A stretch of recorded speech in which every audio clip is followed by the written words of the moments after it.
Gracias por la presencia del público aquí pacense y amante de la literatura y de la lectura que tenemos aquí en esta carpa de conferencias de la Feria del Libro de Badajoz. En primer lugar, quería dar las gracias al Ayuntamiento de Badajoz, a la Concejalía de Cultura, a todos los trabajadores de la Concejalía de Cultura y en especial a su concejal, a José Antonio Casablanca, por haberme invitado a estar presente aquí y tener la opción y la suerte de poder presentar a uno de los autores en la Feria del Libro de Badajoz. 43ª edición de la Feria del Libro de Badajoz, una feria que no tiene esta edición por casualidad, sino que lleva muchos años trabajando para conseguir ser la que hoy en día es, a buen seguro, la mejor feria del suroeste ibérico y que seguramente cuando llegue a la mitad del siglo pues se pueda convertir en una de las ferias referentes en el panorama nacional. Yo tengo que agradecer además que me hayan dado la oportunidad de presentar a un autor que ahora mismo está aquí a mi derecha y que es uno de los autores pues, más importantes del panorama nacional, y esa importancia se le ha dado también el trabajo que ha realizado con su obra, con La sangre del padre, y que le ha dado ser finalista del Premio Planeta. Es un autor muy joven, un autor que nace en Madrid en el año 99, que tiene estudios superiores en el King's College de Londres, teniendo un doctorado en Relaciones Internacionales y licenciado en Historia y Relaciones Internacionales también por la misma universidad, que además es un apasionado del mundo antiguo, enamorado de la novela histórica, como podéis ver aquí, y que además le da mucha importancia, esto cabe destacarlo, porque lo crea y lo desarrolla en todos los personajes que tiene, sobre la psique de los personajes y encontrar así en los seres humanos que hay detrás de cada personaje.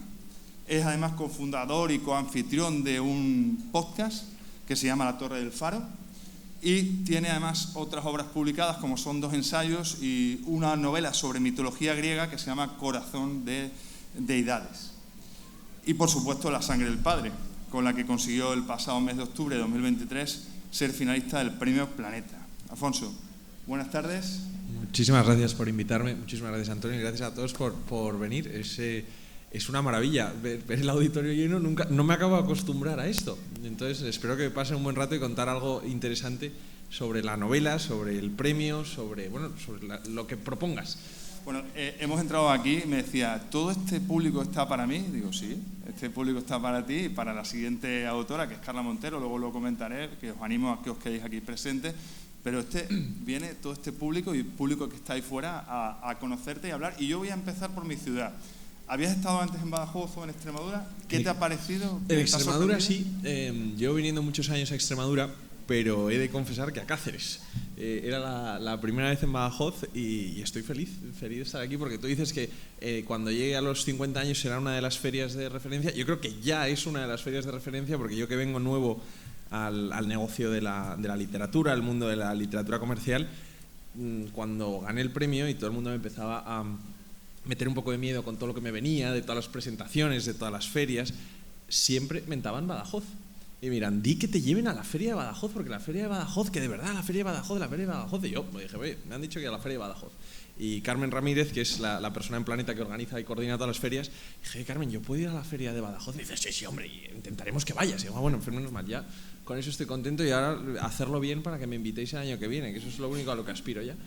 Bueno, te lo tienes que ganar, con otro libro también muy bueno. Muy bien.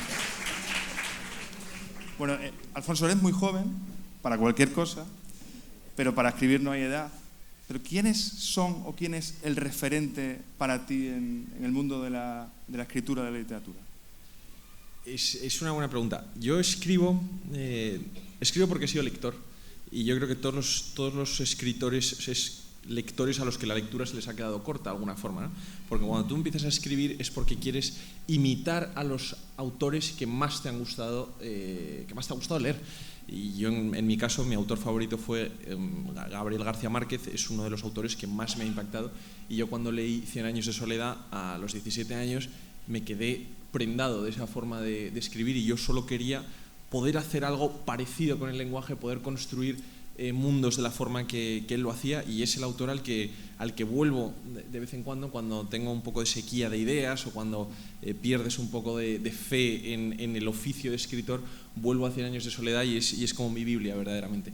Pero luego también he tenido una inmensa suerte, he tenido unos padres muy lectores, vengo de una casa muy lectora, y entonces siempre desde pequeño se me ha inculcado la lectura, y mi otra gran suerte han sido mis profesores, que no tanto los profesores de la carrera o los profesores de finales del colegio, que también, pero yo recuerdo 2 profesoras que tuve en primaria, que yo tenía 10 años, y una de ellas empezaba las clases con el feliz hábito de contar un cuento de la mitología griega, y al resto de mis compañeros aquello les divertiría mucho, pero a mí me fascinó.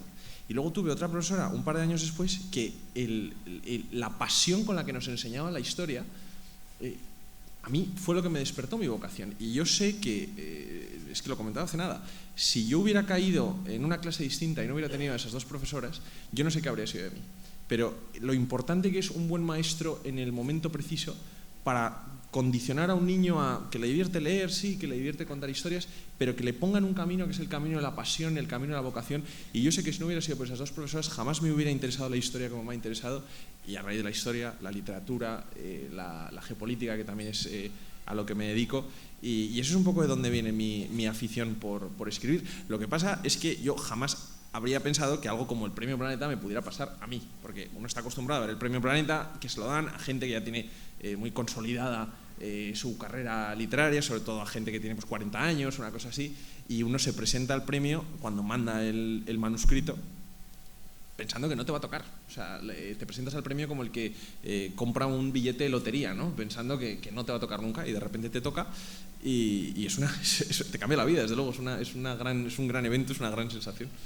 Pues entrando ya un poco eso como Pamuk, que una vez, esto me lo contó mi madre cuando gané el finalista, me dijo: cuando te preguntan y tal, tú di lo que decía Pamuk, el premio Nobel, que le preguntan, bueno, ¿y cómo se siente ser premio Nobel? Y dice: uy, yo se lo recomiendo a todo el mundo, a mí me ha sentado muy bien. Pues a mí con el Planeta parecido, yo se lo recomiendo a todo el mundo. Pues entrando ya un poco en harina, un poco hablando de tu novela, sin hacer spoiler, por si alguien no ha tenido la suerte de leérselo todavía, Alejandro Magno es el protagonista principal de la novela. ¿Por qué este personaje histórico y qué libro has leído sobre él que te ha influido más a la hora de escribir tu novela?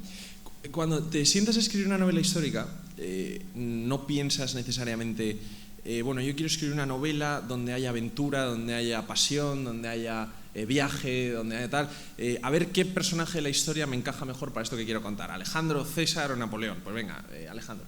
No es para nada así, ¿no? La inspiración te viene de una forma mucho más arbitraria. Es verdad que Alejandro es uno de los grandes personajes de la historia, es uno de los personajes, yo creo, más estudiados de todos los tiempos, ¿no? por cómo hizo esa inmensa gesta de conquista del Oriente, de cómo cambió el mundo después de Alejandro Magno, que el mundo nunca vuelve a ser el mismo después de Alejandro Magno. Pero a mí no era todo eso lo que me interesaba, que también, y eso está en la novela, pero me llamaba sobre todo la atención la idea de la juventud. Alejandro fue rey de Macedonia a los 20 años, a los 22 años dio el salto de Macedonia a Asia y nunca regresó a Macedonia, muriendo a los 32 en Babilonia, habiendo revolucionado el mundo. Y me interesaba la idea de que un chico tan joven hubiera podido soportar tanto peso sobre los hombros, porque muchas veces pensamos en las grandes figuras de la historia, y los vemos como, o de la historia o de nuestro tiempo presente, sobre todo las figuras que ejercen el poder, y muchas veces las vemos como figuras planas a las que solo mueve la ambición y el orgullo, que en muchos casos es así, pero nos olvidamos de que hay seres humanos detrás de ellos, ¿no? De que hay seres que sienten y padecen igual que nosotros. Y ese es el Alejandro que yo no veía en los libros de historia y que me interesaba sacar a la luz. El Alejandro que podía tener miedo, el Alejandro que se podía enamorar, el Alejandro que podía dudar, el Alejandro que no podía concebir un mundo en el que Oriente y Occidente no estuvieran conectados, ese Alejandro de sueños, ese Alejandro de aspiraciones, también ese Alejandro desilusionado y desesperado con la vida, que al final es que es el pan nuestro de cada día, ¿no? Porque aunque sea una novela de un personaje del siglo IV a.C., a mí me gusta decir que trata unos temas que son atemporales, ¿no? Porque al final no debían de ser tan distintos de nosotros. Y aunque cuenta la historia del rey de Macedonia y de la conquista del Oriente, a mí me gusta decir que cuenta la historia de un chico llamado Alejandro, envuelto en toda la maravillosa épica del viaje de un personaje irrepetible en la historia? Sí, pero al final un ser humano como nosotros, y yo creo que lo interesante de la novela, aparte de aprender sobre su vida o sobre su historia, es que cuando la cierras hay personajes que dices, he empatizado con este porque puede tener un problema en la vida semejante al mío. He dicho que es joven, no tiene 25 años y fijaros cómo habla, como un adulto, como un escritor ya maduro. Antonio, me tienes que cortar más porque yo me enrollo mucho, ¿eh? O sea, no tengas miedo de interrumpirme. Hablamos de la novela y hablamos de Alejandro Magno, pero y eso sí que te lo quiero agradecer porque al final de la novela aparece un listado con otros protagonistas importantes de la novela. Eso para el lector nos viene muy bien, para refrescar y para recordar, pero sin contar con Alejandro Magno y de esa relación que pones al final, ¿cuál es otro personaje que a ti te ha impactado, te ha gustado y que querías resaltar? Es una novela que, claro, tiene casi un punto de novela coral, porque aunque Alejandro es el protagonista, también la historia se va contando en la voz de otros personajes, sobre todo de cómo impacta el viaje y cómo impacta el reinado de Alejandro y cómo impacta la locura al final de Alejandro en el resto de personajes. Y son muchos, ¿no? Sus generales, los que están con él, su profesor, Aristóteles, pero a mí el que me fascina es el personaje de las madres. Y digo de las madres, por si alguien no ha leído la novela, hay dos madres en esta historia, ¿no? Está Olimpia, que es la madre biológica de Alejandro, la madre griega, con la que Alejandro tiene una relación muy tóxica, ese amor venenoso de la madre que lo manipula, que es una madre castradora casi. Y luego está Sisigambis, que es la madre del rey de Persia, a quien Alejandro adopta como una madre propia. Y entonces esa dicotomía de las dos madres, ¿no? La madre castradora, la madre controladora, Olimpia, y Sisigambis, aparte del nombre, que es un nombre maravilloso, la madre que es la gran emperatriz de Persia, la que enseña a Alejandro los secretos de cómo se gobierna el mundo oriental. Esa relación que tiene Alejandro en un corazón partido entre dos madres era lo que más me divertía contar. Es verdad que todos los personajes tienen algo mío, todos tienen una parte que es bonita de contar, ¿no? Me interesa también mucho la dinámica de Parmenión, que es el viejo general que Alejandro hereda del gobierno de su padre y que constantemente está peleando con él, ¿no? Porque es una dinámica muy de el león viejo y el león joven, ¿no? El joven impetuoso, impulsivo, y el viejo general, que es la encarnación de la razón de Estado, ¿no? Del pragmatismo, el que le dice no se gobierna así, se gobierna con la cabeza, ¿no? Y cómo Alejandro se enfrenta mucho a él. Pero todos ellos forman esta especie de cosmos, ¿no? Y lo divertido de la novela es que al final, cuando comienzas a leerla, encuentras a los personajes muy jóvenes, porque Alejandro y sus amigos tienen 16, 17 años y vas creciendo con ellos, los vas viendo madurar. Yo he crecido con ellos a lo largo de 3 años escribiéndola y entonces me costaría mucho partir con uno solo. A mí me gusta mucho Alejandro, que soy consciente de que a mucha gente dice, joder, Alejandro es como el que acaba loco, ¿no? El que al final los acaba arrastrando a todos a un viaje sin sentido, pero a mí me gusta, tiene una evolución bonita. ¿Y podrías hacer alguna novela, o crees que hay capacidad para hacer una novela de Olimpia, de Sisigambis o de Parmenión? Sí, hay capacidad para hacer una novela de cualquier cosa. Lo que pasa es que, bueno, también los mundos acaban volviéndose muy esclavos, ¿no? Y al final tú empiezas a hacer precuelas y secuelas, que odio estos dos términos, y acabas repitiendo o corriendo el riesgo de repetirte mucho, ¿no? Pero claro, son todos personajes que tienen unas vidas de novela maravillosas, porque Olimpia es interesante porque desaparece de esta novela en la página 98 y sin embargo su influjo se va notando a través de todas las páginas, pero porque en esta novela yo le doy ese enfoque como de madre manipuladora y de madre controladora, pero aparte Olimpia tiene una historia en sí misma, que Olimpia es una máquina de matar en el juego político de Macedonia y de Grecia en el siglo IV a.C., donde ella solo era una de las 7 mujeres que tuvo el padre de Alejandro, Filipo, donde ella venía de uno de los reinos griegos, del Epiro, que se consideraba como el más sofisticado o el más civilizado del mundo griego, mucho más que Macedonia. Los macedonios les parecían unos bárbaros, en el Epiro, en cambio, bebían el vino combinándolo con agua y eso les parecía muy, muy fino.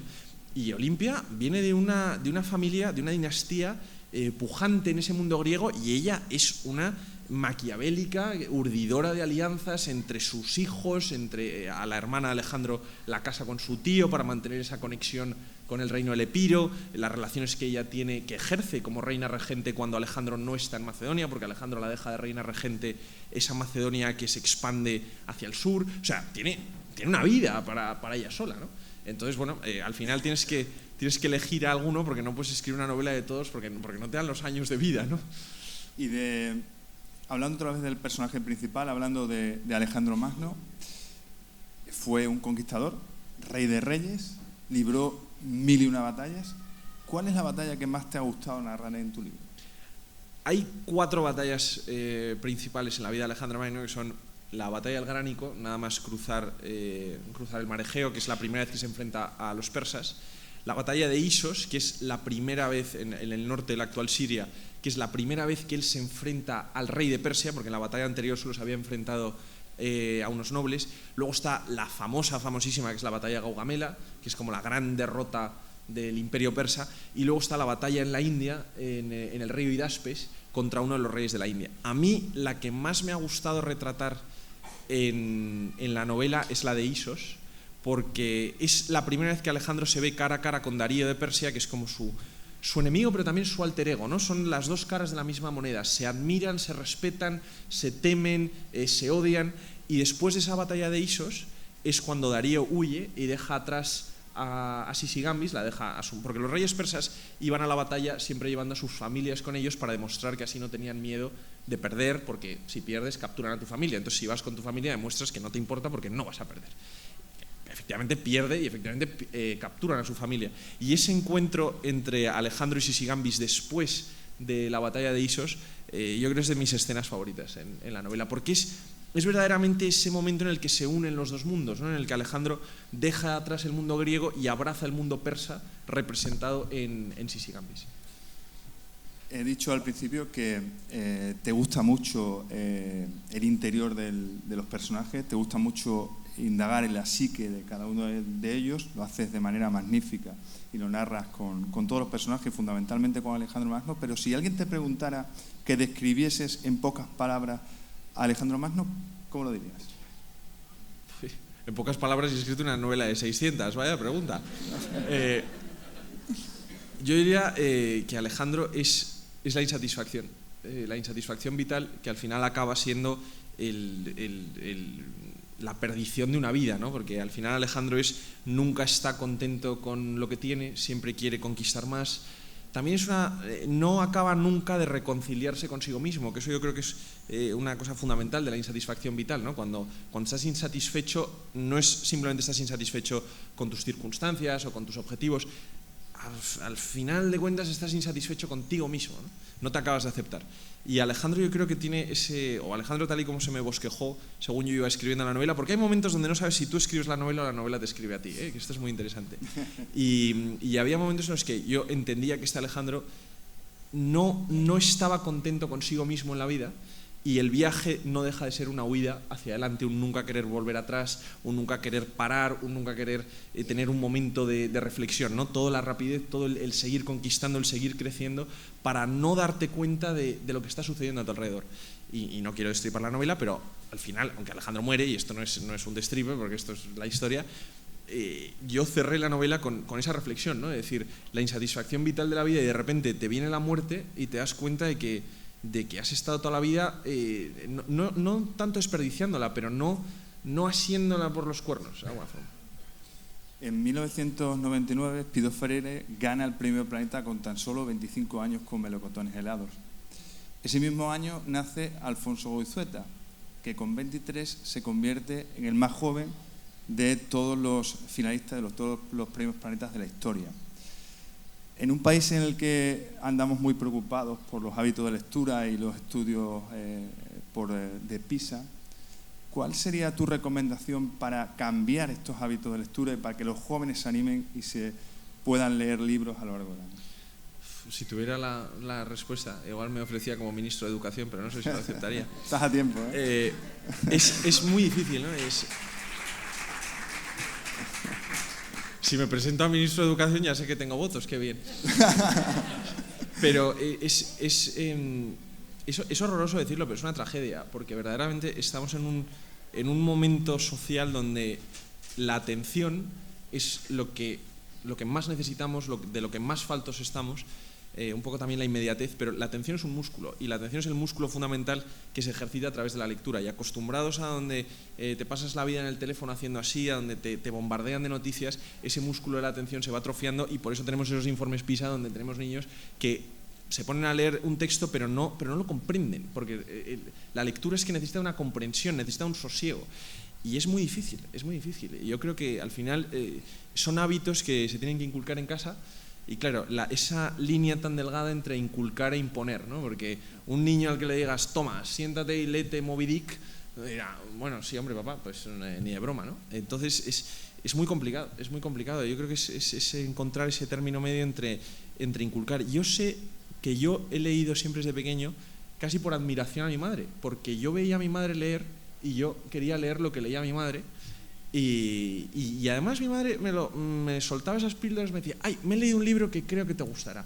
Y además muchas veces decía, creo, pero en un par de años te lo daré porque todavía eres un poco pequeño. Y entonces te crecía el ansia por decir, no, yo soy mayor y quiero leer En busca del tiempo perdido como lo estás leyendo tú. Decía, pues venga, léete la primera página a ver si la entiendes. Luego no entendías nada. Pero esa cultura de sentarte a leer, de comentar lecturas, de recomendar lecturas, también es muy importante los profesores, no me canso de decirlo, un profesor que, pues esta profesora mía que empezaba las clases contando un mito de la mitología griega, al final eso te hace picar en la curiosidad, ¿no? Te pica la curiosidad de conocer más, de interesarte más por ese mundo, pero es que estamos en un mundo tan conectado donde la tecnología, este es el lado malo de la tecnología, ¿no? Que esa inmediatez atrofia el músculo de la atención, que es el fundamental para la lectura. Pues hablando de tecnología, yo el libro lo compré y me lo leí en formato electrónico, en libro electrónico, porque mi actual vida pues me es más fácil el llevarme el libro electrónico, pesa menos, pesa siempre igual. Eso sí. Y tienes la opción de tener varios libros en él, pero me gusta más el libro en papel. Yo soy un lector de libro en papel, me gusta tenerlo en las manos, me gusta el peso, me gusta incluso el olor de las hojas, me gusta poner mi punto de lectura por donde voy. Alfonso Guizeta, ¿qué le gusta más, el libro electrónico o el libro físico?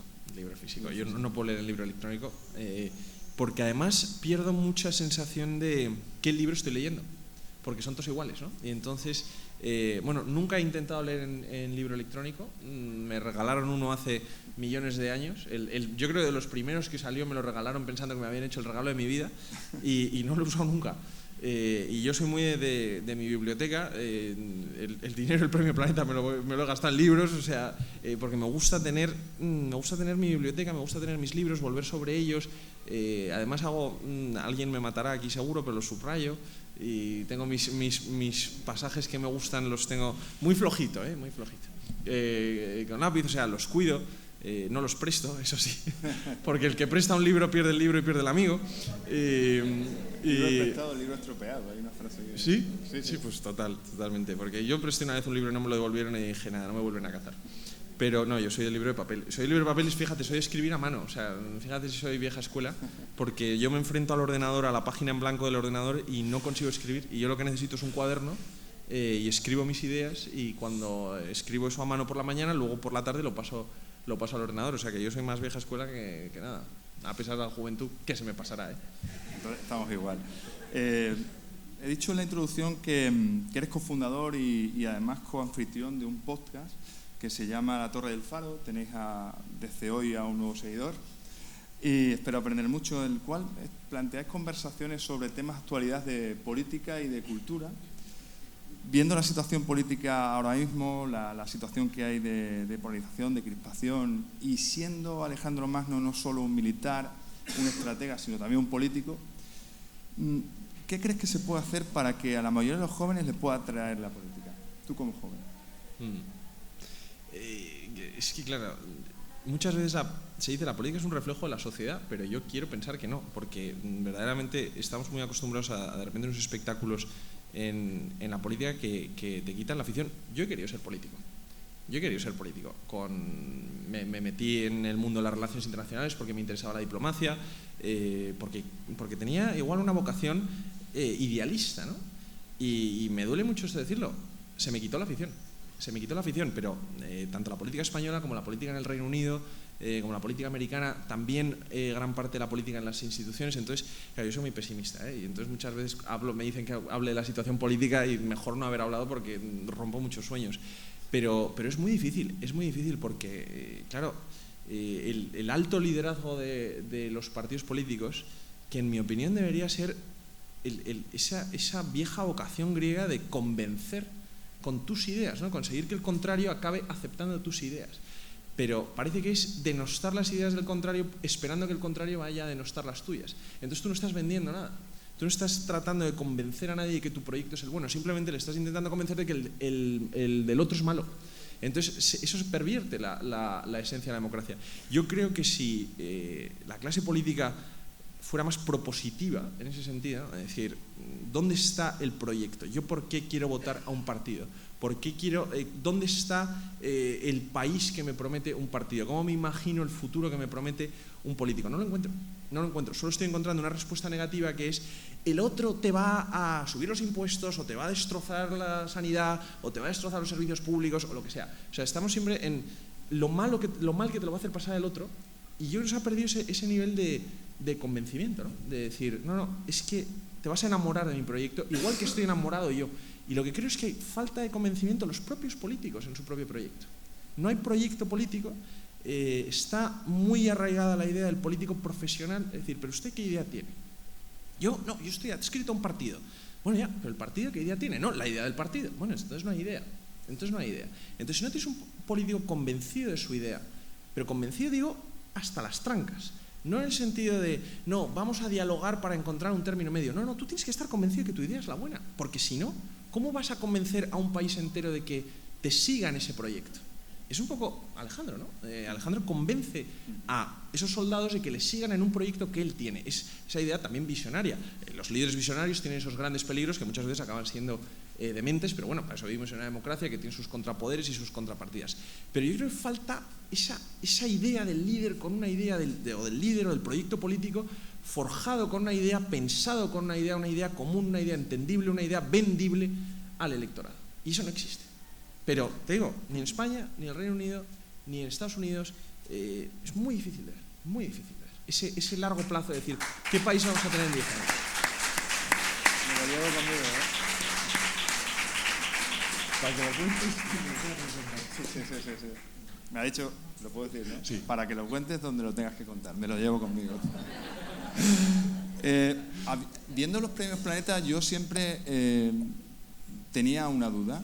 Se la ha preguntado esta mañana a Alfonso, me la ha desvelado, pero yo creo que la tiene que desvelar a él, por si hay alguien en el público que no lo sepa. ¿Por qué el Premio Planeta siempre se entrega el 15 de octubre? Siempre se entrega el 15 de octubre porque José Manuel Lara, que era el fundador de la editorial Planeta y que inventó el premio y tal, su mujer se llamaba Teresa. Y su mujer era una grandísima lectora, y no solo era una grandísima lectora, sino que además era el último filtro de la edición. Seguro que ustedes han leído La sombra del viento. Sí. La sombra del viento es el libro en español más vendido después del Quijote. Porque el Quijote no se sabe cuántos ejemplares ha vendido, se estiman, no sé, 500 millones, una cosa así, pero es muy complicado. Pero La sombra del viento es el libro en español más vendido, quitando el Quijote, 100 millones de ejemplares vendidos desde que salió. Pues La sombra del viento no se iba a publicar. La sombra del viento le llegó a un editor del premio... Yo no sé, presentó el premio Fernando Lara, una de esas, sí. y no salió. Y no salió, y ese era un libro que iba a la basura porque nadie confiaba en él y tal. Y fue Terence Moix, que era jurado en el Fernando Lara, y la mujer de Lara decía, oye, mándame lo que no haya salido del premio, porque a ella le gustaba leer, era una lectora enamorada de la lectura. Y entonces cayó en manos de la señora Teresa, el libro La sombra del viento. Bueno, el manuscrito. Y dijo, ¿cómo se os ha pasado esto? No, pues este libro, no sé cuántos. Y convenció a su marido de que publicara La sombra del viento, y La sombra del viento es lo que es. Pero La sombra del viento es solamente uno de los casos más famosos. Es que la historia del planeta está llena de esas pequeñas búsquedas que hizo en la papelera doña Teresa, en busca de manuscritos que luego acabaron siendo grandísimos éxitos, como Los cipreses creen en Dios, también era de su cosecha en ese sentido. Y entonces cuando murió, el premio, no sé si antes de que muriera también, pero desde luego a partir de su muerte, el premio se institucionalizó, que siempre sería la noche de Santa Teresa, el 15 de octubre. En la novela, Alfonso, hay muchos debates, muchas conversaciones muy buenas, además que te hacen pensar, pero para ello tienen que estar los personajes muy unidos, muy juntos, para poder dialogar. Hoy en día los jóvenes, y te incluyo, utilizan otros medios para comunicarse, las redes sociales, los mensajes, el móvil. ¿Crees que esa preferencia actual de los jóvenes pone en peligro la comunicación del futuro entre los seres humanos? No, yo creo que la comunicación evoluciona, ¿no? El lenguaje va evolucionando, el lenguaje va adoptando ejes nuevos y esa es la propia esencia del lenguaje, ¿no? Que se vaya adaptando a los tiempos nuevos. Me preguntaban el otro día si se perderá la caligrafía en 100 años, ¿no? Si nos acordaremos de cómo se escribe a mano. Pues no lo sé, pero los tiempos cambian y yo siempre abogo por seguir escribiendo a mano todo lo que se pueda, porque muchas veces el escribir los mensajes acaba llevando a una alteración no solo del lenguaje oral, sino también del lenguaje escrito, ¿no? Hay un debate en la RAE, no se lo crean ustedes, por si se eliminará del español el signo de interrogación y de exclamación para empezar la oración. Porque no existe en el inglés, porque no existe en ningún idioma del mundo, salvo en el español, que empezamos y terminamos las exclamaciones, las interrogaciones con un símbolo, y quién escribe los dos para empezar una exclamación o para terminarla en un WhatsApp. Nadie. Y entonces eso poco a poco irá transgrediendo hasta que se convierta en una norma de la ortografía. Es que el lenguaje evoluciona. También la X dejó de utilizarse como J. Entonces, bueno, ¿quién no dice que sean los mismos procesos, ¿no? Yo, desde luego, estoy muy en contra porque soy muy conservador en el uso del lenguaje. Pero bueno. Creo que vamos bien de tiempo. Voy a darte unos datos finales y luego te dejo que comentes lo que quieras con el público. 72ª edición del Premio Planeta. En el año 2023, con 1.129 novelas presentadas, siendo récord absoluto de este certamen. 10 finalistas, solo 2 premios finales, uno de ellos el tuyo, el finalista del Premio Planeta. Y yo desde aquí te doy la enhorabuena. Creo que por lo que he leído y por lo que puedes tú comunicar, te auguro un futuro brillante en el mundo de la lectura o aquel que quieras tú dedicarte. Y te dejo aquí con el público pacense y, bueno, no depende de mí, pero si tienes otra novela, pues seguro que aquí el concejal presente, José Antonio Casablanca, pues te invitará aquí a la próxima Feria del Libro de Badajoz. Pues yo vendré más que feliz. Muchísimas gracias. Aquí tienes al público, lo que quieras decirle.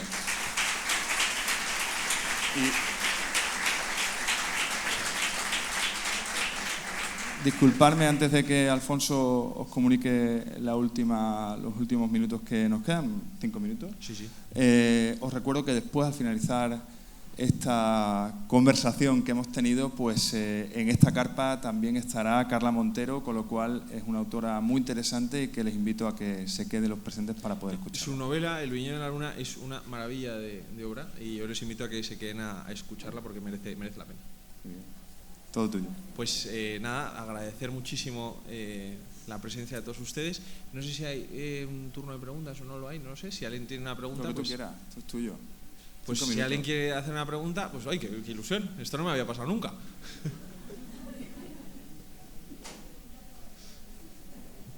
Hola, buenas tardes, Alfonso, bienvenido a Badajoz.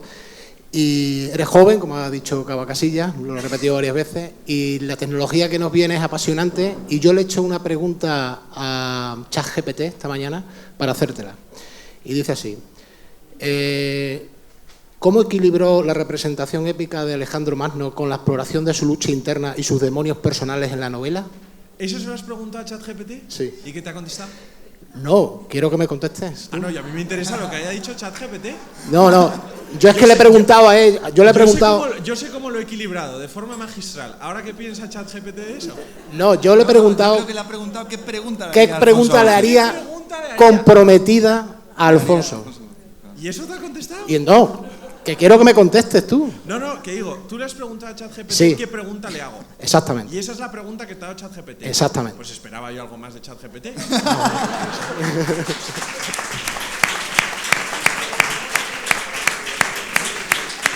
Creo que estás sacado de algún contexto de alguna entrevista que te han debido hacer. Claro, es que eso es lo que sucede con ChatGPT. ChatGPT no genera Por eso no va a acabar con nosotros, como humanidad y particularmente conmigo como gremio de escritor, porque no tiene creatividad. ChatGPT lo que ha hecho es pasar un filtro inmenso de todas las entrevistas que me han hecho desde que gané el premio y ha dicho palabras comunes, tal, no sé qué, y las ha juntado y da esa pregunta. Eso es lo bonito de ChatGPT. A ChatGPT le dices, escribe una novela de Alejandro Magno y sacará elementos de la mía, nunca se inventará una nueva. Por eso estoy a salvo durante un par de años hasta que lo perfeccionen. Por contestar a la pregunta de ChatGPT, ¿cómo he mezclado los elementos épicos y la parte personal? Bueno, siempre tira una cosa más que la otra. A mí me interesaba más la parte personal que la parte épica, pero evidentemente está ahí. Lo interesante es entrelazarlas, ¿no?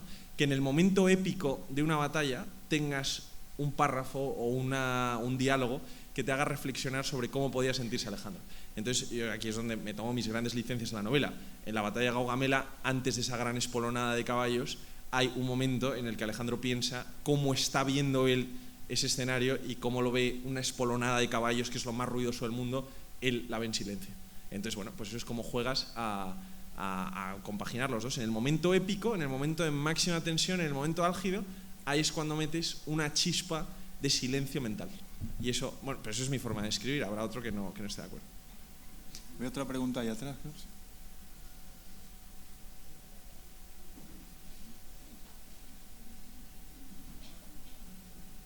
Buenas tardes. En primer lugar, enhorabuena por el premio. Con 24 años, ¿no? ¿Lo conseguiste? Con 24. La edad con la que Alejandro...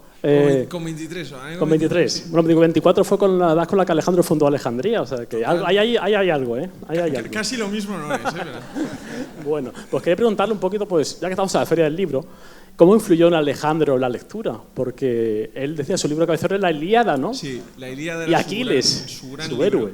héroe. También porque él se creía descendiente de Aquiles, y entonces el poema de Aquiles para él era como si tuviéramos nosotros un libro de nuestro abuelo y lo leyeras buscando inspiración sobre cómo nuestro abuelo hizo ciertas cosas en la vida. Él leía la Ilíada pensando que era su antepasado. Pero lo más bonito de todo es que yo creo que en Alejandro tuvo una inmensa influencia Aristóteles, ¿no? Ese pensamiento racional, ese pensamiento lógico. Claro, tener de maestro, tener de profesor al mayor filósofo del mundo occidental, eso debió de haber dejado una huella en Alejandro, ¿no? Pero lo bonito es que cuando partió, Aristóteles le regaló su Ilíada anotada. Y eso Alejandro la llevó siempre consigo y la consultaba y decía que es que escuchaba la voz de Aristóteles en las anotaciones y en los márgenes. Entonces, claro, por eso también yo he construido un Alejandro que es más empático, igual más sensible, más humano, porque a mí no me encajaba que un hombre educado por Aristóteles, un hombre entregado al conocimiento, como podía ser Alejandro, un hombre que abrazaba además el conocimiento oriental, que no lo despreciaba, porque Aristóteles despreciaba el conocimiento oriental. Los griegos despreciaban el mundo oriental, lo consideraban que era bárbaro, ¿no? Pero Alejandro no, Alejandro lo tomaba como algo de lo que nutrirse, algo que conocer. Entonces, claro, ese Alejandro enamorado del conocimiento no podía ser simplemente un bárbaro que conquistara a base de espadazos. Entonces, bueno, pues yo creo que debió de ser un líder culto, desde luego, sí. Sí, buenas tardes. La pregunta es el porqué del título, la sangre del padre. ¿A cuál padre se refiere? ¿A Filipo, al egipcio? ¿A Aquiles? ¿Lo va a destripar usted? ¿No? Siempre es muy difícil encontrar un título. A mí me cuesta mucho encontrar títulos a la novela, y cuando estaba buscando qué título ponerle, de repente la sangre del padre es una frase en la novela que dice un personaje, y según lo estaba releyendo y tal, de repente esa frase brotó y dije, esta frase tiene todos los temas de la novela aglutinados, porque es el tema de la paternidad. Efectivamente hay un misterio de la paternidad sobre quién es el auténtico padre de Alejandro, pero también es una sangre del padre muy metafórica en el sentido de la idea del peso de la dinastía, del peso del linaje, de ese Alejandro que está constantemente mirando hacia atrás, mirando hacia sus ancestros, ese Alejandro que quiere ser su padre pero superar a su padre, y luego también el propio padre que Alejandro no puede ser, ¿no? Hay un tema central en la novela que es el Alejandro que se tiene que casar y tener un heredero, que es lo más importante, ¿no? Esa vieja lección que le dicen que la principal labor de un rey en su reinado es asegurar el reinado del siguiente, y cómo Alejandro se enfrenta a ese trauma de los hijos, de que él no quiere detenerse a educar a sus hijos, no quiere detenerse a casarse, no quiere educarse a tener esos hijos y solo quiere seguir hacia adelante. Y sin embargo siente la llamada de esos hijos, siente la llamada de ese deber, siente la sangre del padre corriendo en sus venas. Entonces todos esos temas se combinaban, pero ya les digo que elegir un título es lo más difícil que tiene. Yo lo hubiera llamado Alejandro, pero de repente, releyéndola, surgió esta frase que además era bonita en lo estético y dije, pues esta. Nos quedamos sin tiempo.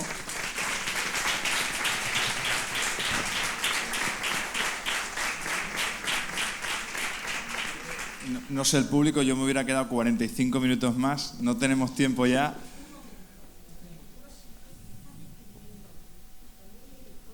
Es histórico, es histórico. No puedo decir más, pero es histórico, sí. Próxima novela, ha comentado que es Eso es lo histórica que quería también. saber, ¿cuántas novelas tiene? Las anteriores han sido muy pequeñitas y esta es la primera importante. Y bueno, aquí espero que vengan muchas más. Si me leen ustedes, pues seguiré. ¿Qué título tiene? Corazón de Deidades es la otra, pero es que esa es una novela que Solo autoedité. una, ¿no? Sí, sí. Esta es la importante. Esta es la buena. Y las siguientes. Muchísimas gracias al público asistente y gracias, Alfonso. Muchísimas gracias.